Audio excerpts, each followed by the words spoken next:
I'm curious as a different thinker, and you're a very successful different thinker, and you've managed navigated your way through that without titles. I want to go back a little bit. Growing up an ADHD dyslexic kid in Iowa, correct? Yes. How did you learn to read? Like what it typically involves some intervention by a family member, a friend, the school system. Like it typically, when we're going back quite a few years.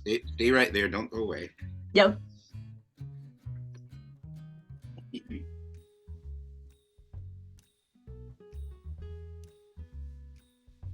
Is it not here? Come on.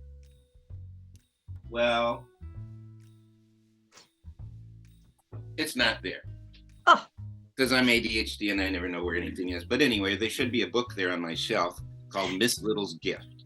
And Miss Little was the teacher that made a huge difference for me. My grandmother loved to read. She had this little library that was like a little setback nook in the house, and I loved to sneak into her little library and sort through all the books. And my Aunt Mary was a school teacher, and she loved to read, and they read to us and read to me. And but I went off to school and was the worst reader in the class in first grade and the worst reader in the class in second grade. But my second grade teacher, Miss Little, saw something in me.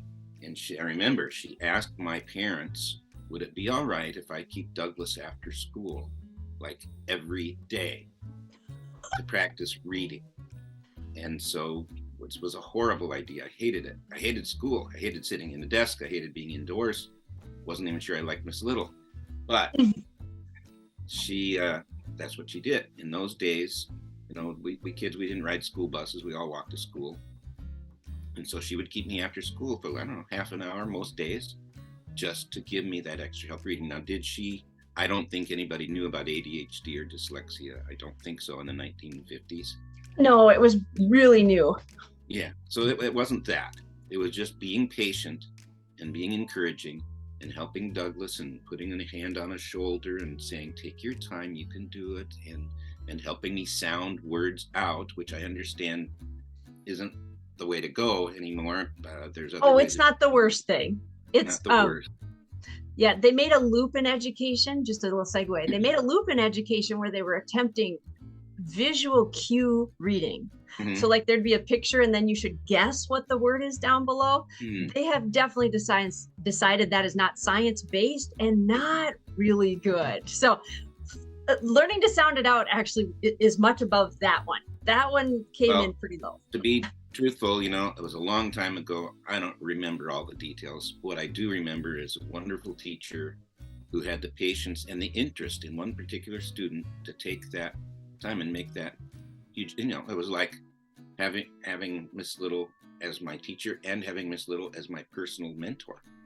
So that's a lot of extra commitment for a teacher. And so I wrote that book about her. Wish I could show it to you. And I do show it every time I visit schools, which I visit a lot of schools. And I talk about my ADHD and my dyslexia. And I talk to boys and girls. I talk to whole audiences. And I'll say, has anybody ever heard of ADHD? And, you know, most of the hands go up. Does anybody know anybody who might have been? A lot of hands go up. I don't ask them if they personally have ADHD, but they're very aware of it. And then I tell them my story, and I tell them Miss Little, how Miss Little helped me. So I feel like I'm paying her back a little bit when I do that. That's wonderful. Thank you.